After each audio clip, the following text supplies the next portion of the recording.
Camera लगाने का दो तरीका है, तो आप फ्री हैंड लगा रहे हैं, आप कैमरे में जाओ, फिर कैमरे में जाओ, फिर फिजिकल कैमरा, यहाँ क्लिक करो और ड्रैग कर दो इसमें। ठीक है, कैमरा को सेलेक्ट करना है, इसकी हाइट दे दो आप 5 फीट, इस पर राइट क्लिक करो, यहीं पे सेलेक्ट टारगेट, इसको भी कर दो आप 5 फीट, दे दिया हमने। और ये देने के बाद आपको यहाँ पे जाना है, पर्सपेक्टिव में सी प्रेस कर देना है, सी प्रेस करते कैमरा लग गया यहाँ पे। अब इसमें क्या काम करना है आपको, रेंडर में जाना है, रेंडर शटर में जाना है, इसमें आप पहले कस्टम कर दो, यहाँ से आ जाएगा यहाँ पे। दूसरा इसका साइज जितना देना हो बाद में ले सकते हो आप। अब आपको कैमरा सेलेक्ट करना है, पहले कैमरे में जाने के बाद यहाँ नीचे आओ, यहाँ पे नीचे आता है क्लिपिंग,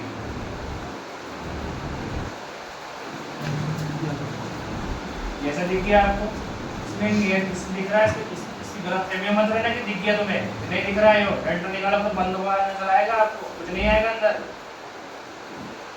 बात ध्यान रखना, देखो क्लिक करके गायब हो गया ना, गलत फहमी मत रहना, इसको पहले बढ़ाना है। देखो ये रेड कलर की लाइन दिख रही है आपको, इसको देखो ध्यान से, इसको बढ़ाते रहो जब तक ये बिल्कुल रूम के अंदर न चले जाए। अब आगे रूम के अंदर ये आता ही है, यही नहीं है, फिर सिर्फ क्लिपिंग करके वो अंदर का दिखा रहा था, फिर वो हमने क्या कहा, समझ में आया आपको, ये नहीं समझ में आया, क्लियर है ना? ये बेटा बड़ा इंपॉर्टेंट पार्ट, इनको समझो। दूसरी चीज, इसमें आप जाओ यहाँ पे, इसमें रेंडर सेटअप में, और इसका व्यू कैसे सेट करना है यहाँ से सेट कर सकते हो आप। अभी चेंज हो रहा है यहाँ पे, तो मुझे इसका बिट थोड़ा बढ़ाना है, इसको बढ़ा दो यहाँ पे 800 कर दो, बढ़ गया यहाँ पे बिट। फिर मैं इसको यहाँ पे जो है कस्टम कर दिया हमने, और इसका भी मुझे बढ़ाना है यहाँ पे, ये हाइट कम करनी है 800, हाइट कम कर दो, दिख रहा है यहाँ पे। यहाँ से आप कम ज़्यादा कर सकते हो, यहाँ पे क्लिक करना आपको इधर, उसमें जितना रखना है उतना आप रख सकते हो।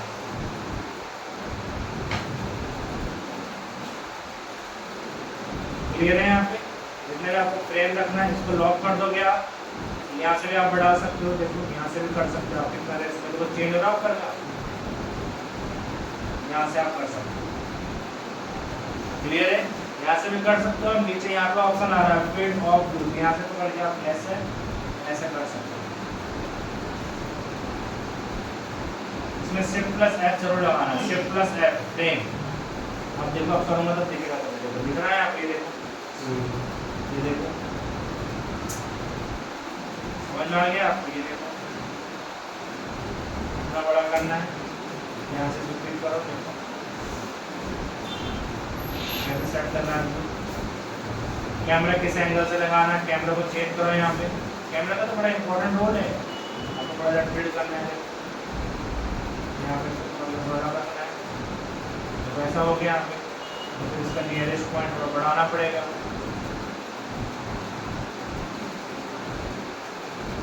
कैमरे के साथ जब तक आप चेंजिंग नहीं करोगे, इसमें कुछ डिफरेंट व्यू बदल गए, तब तक आपको समझ ही नहीं आएगा। हो गया सही?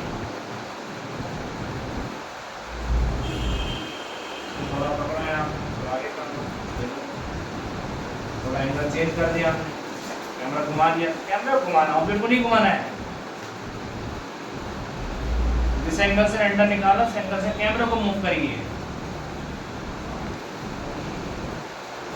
समझ में आ गई बात आपको? कैमरा लगाना सीखो, कैमरा बड़ा इंपॉर्टेंट पार्ट है इसमें। जितने रेंडर निकालना तो कैमरा लगा दो, हर कैमरे का नाम डाल दो, कैमरे का नाम लिखो, कौन सा कैमरा कहाँ लगा रखा है, यहाँ नेम दो उस कैमरे का, ठीक है? और आपको आप एक पेपर में लिख लो कैमरा, कौन सा कैमरा कहाँ लगा रखा है, कौन सा कैमरा कहाँ लगा है, कौन सा कैमरा कहाँ लगा रखा है। अभी छोटा सा एक व्यू पे काम कर रहे हो आप, आगे बड़े पॉइंट पे काम करना हो तो कई सारे रेंडर निकलेंगे, तो कई सारे रेंडर निकले तो कहाँ से निकालो, एंगल पहले सेट कर दो कैमरे के, तो सी प्रेस करो, उस कैमरा को सेलेक्ट करो, रेंडर निकाल दो, सी प्रेस करो और उसका रेंडर निकाल दो। जैसे मैं यहाँ बाहर पी प्रेस कर देता हूँ, पी इस कैमरे से बाहर निकालना है तो पी प्रेस, पर्सपेक्टिव व्यू, कैमरे से बाहर निकलने के लिए पी प्रेस करना है आपको। समझ में आ गया? तो देखो ये आ गया, यहाँ पे इसको घुमाना है, जो भी कुछ करना है आप यहाँ पे सीधा करना है, सीधा कर लो। सीधे तो ऐसे में इसको जूम करके टिक करना है यहाँ पे।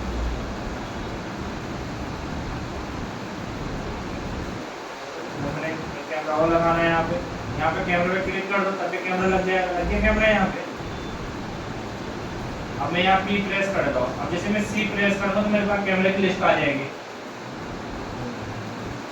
इस कैमरे का अंडर निकालना है, कैमरा 1 कैमरा 2, कैमरा 1 का निकालना है, कैमरा 1 को सेलेक्ट करो, C प्रेस कर लो, कैमरा 2 का निकालना है, कैमरा 2 को सेलेक्ट कर लो।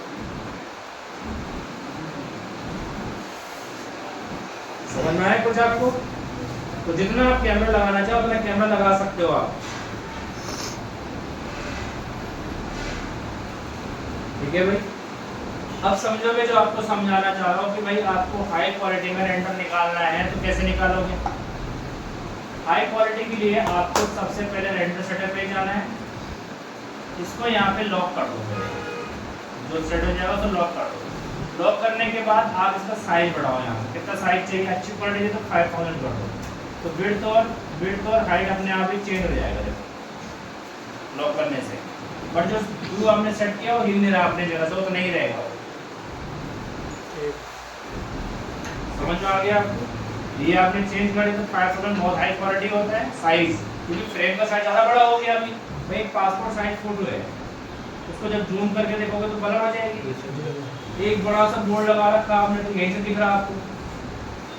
दोनों में साइज का तो फर्क है। साइज बड़ा होगा तो क्वालिटी अपने आप अच्छी होगी उसकी। अब क्वालिटी अच्छी होने के लिए टेक्सचर और लाइटिंग भी अच्छी लगी होनी चाहिए तभी रेंडर अच्छा आएगा। ऐसा नहीं कि बस साइज बड़ा कर दो रेंडर अच्छा ही आ जाएगा।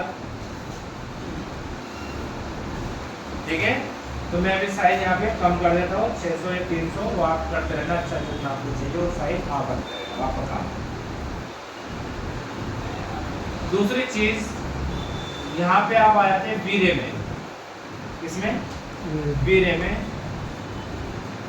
वीरे में यहाँ पे आना है प्रोग्रेसिव रेंडर। अभी हम जो रेंडर रख रखे हैं प्रोग्रेसिव रखा हुआ है। समझ में आ गई? Test render. आपको यहाँ पे अगर हाई क्वालिटी में निकालना है तो यहाँ पे बकेट में भी रेंडर निकाल सकते हैं। यहाँ पे जैसे हम बकेट रखेंगे तो ये सारा साइज सेटिंग अपने हिसाब से खुद अपडेट कर देता है। तो यहाँ पे लिख रहा है मिनिमम मैक्सिमम, मतलब एक पिक्सल को कितना टाइम रेंडर निकालना चाहते हो आप। इसको जितना ज़्यादा बढ़ाओगे ये उतना ज़्यादा रेंडर में टाइम लेगा। तो थोड़ा बहुत क्वालिटी इंप्रूवमेंट होगी, ज़्यादा नहीं होगा, थोड़ा बहुत मैनर्स में। इसको 24 रख लो या आप इसको 12 रख लो। तो मैं चाहता हूँ एक पिक्सल 12 टाइम रेंडर हो। क्लियर है? नीचे आ जाओ इमेज फिल्टर्स में। तो ये फिल्टर मैंने आपको उसमें ही बताया था, जिन बच्चों ने स्केचर सीखा उसमें भी फिल्टर थे। मैंने कहा था कटमल रूम रख लो यहाँ पे, लिखना है यहाँ पे। कोई और रखना है आप रख सकते हैं यहाँ पे, कुछ और देना है कुछ और एरिया रख लो या कुछ इनमें निकाल लो। ये फिल्टर्स है बेसिकली। जैसे आप फोटो खींचते हो तो फोटो खींचने के बाद फिल्टर लगा लो, तो हर फिल्टर में आपको अलग अलग ब्राइटनेस आती है कलर्स में, तो रखिए इनमें। ठीक है, नीचे अगर आप आओगे इन्वायरमेंट, देखो इन्वायरमेंट होता है कि दो चीज़ें हैं, या तो आप इसमें इन्वायरमेंट ऑन कर दो तो आपको लाइट की जरूरत नहीं पड़ेगी। इन्वायरमेंट ऑफ होगा तो आपको लाइट और सन दोनों दिखाना पड़ेगा। भाई अगर नाइट तो लाइट दिखाई, डे दिखाना सन लगाना पड़ेगा, या आपको डॉम लाइट लगानी पड़ेगी। अगर मैं यहाँ इन्वायरमेंट ऑन कर दूंगा तो फिर रेंडर बिना लाइट के निकल जाएगा। जब इन्वायरमेंट में नहीं छेड़ना। कलर मैपिंग यहाँ पे जो डिफॉल्ट आ रहा है इसके ऊपर राइट क्लिक कर दो, यहाँ पे कर दो स्विच ऑल टू एडवांस, मतलब ये खुद ही एडवांस सेटिंग अपने हिसाब से खुद कर देगा। समझ में आ गया? बट हम अपने हिसाब से कर लेंगे, थोड़ा बहुत हमें चेंज नहीं करना है। हम दोबारा यहीं पे चले जाते हैं, इसमें कर दिया हमने, नीचे हम आए थे यहाँ पे। ये कलर मैपिंग से मतलब जो टेक्सचर्स लगा हुआ है उसकी क्वालिटीज को इम्प्रूवमेंट करने के लिए। तो यहाँ पे अच्छी क्वालिटी, यहाँ पे ऑप्शन आ रहा है किस फॉर्म में आपको रखना है। तो हमें यहाँ पे क्या लिख रहा है, एक्सप्लोरर आ रहा है यहाँ पे, इस पर आपने रख दिया यहाँ पे। और इसमें गामा 2.2 ही रखना है, गामा में छेड़खानी नहीं करना है। इसमें लिख रहा है डार्क मल्टीप्लायर और ब्राइटनेस मल्टीप्लायर।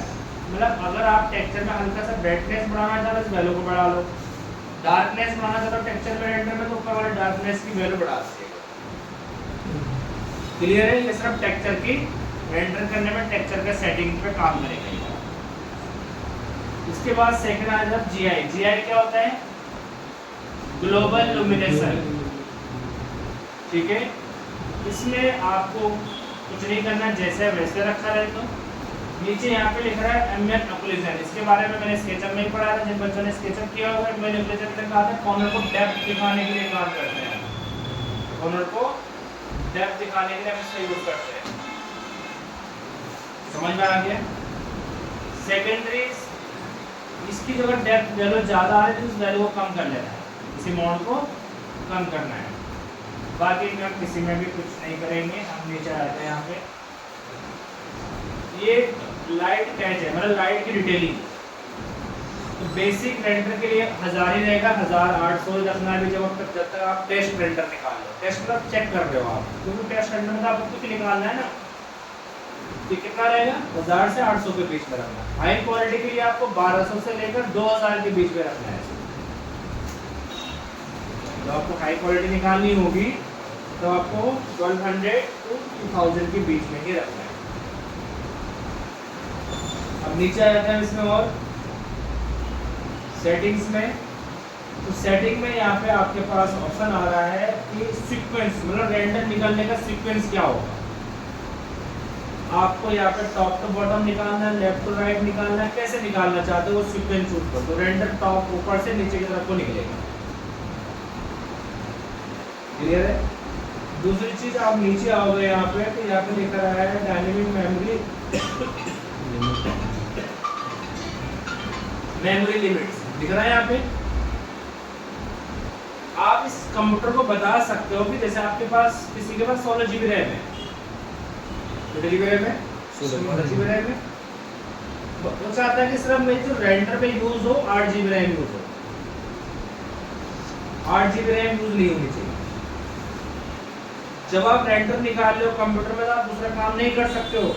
अब आप चाहते हैं यार कि मेरा रेंडर में निकलता रहे, अब मुझे कैट का काम करना उसमें करता रहो, तो रेंडर बैकग्राउंड में निकलता रहेगा, अपना कैट का काम करते रहो आप। ये करने के लिए आपके सिस्टम में रैम ज़्यादा होनी चाहिए, मिनिमम 16 GB होनी चाहिए।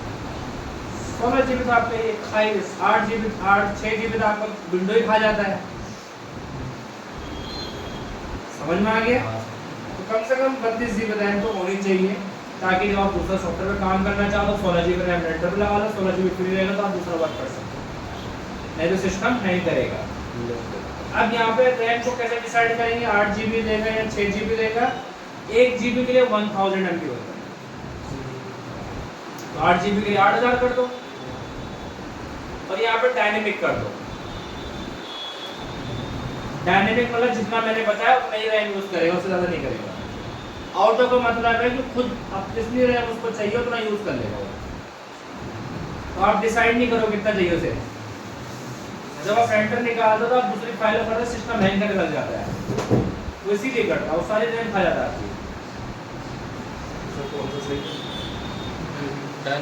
डायनेमिक तो रख लो आप, थोड़ा बहुत GB रैम फ्री रखिए, 2-3 GB 4 GB रैम फ्री रखो, ताकि कोई फाइल देना हो, लेना हो, ओपन करना हो, कर तो सको। 16 GB रखा तो 10 GB तक कर सकते हैं, 10 GB यूज कर लो, 6 GB फ्री कर लो। समझ में आ गया? पूरा रखना तो ऑटो कर दो, फोटो को कोई दिक्कत नहीं होगी ना सर। ऑटो में फिर आप दूसरा काम नहीं कर सकते, रेंडर लगा के छोड़ दो बस। उसको जितनी पूरी रैम थी तो पूरी रैम यूज कर लेगा, जितने चाहिए वो जहाँ तो मुझे अपने आप वो रैम ले लेगा।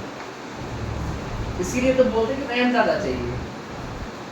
देखो रेंडर निकालने में ग्राफिक कार्ड का कोई रूल नहीं है, रेंडर निकालने में आपका रैम का यूज है, काम करने में आपका ग्राफिक कार्ड का रोल है।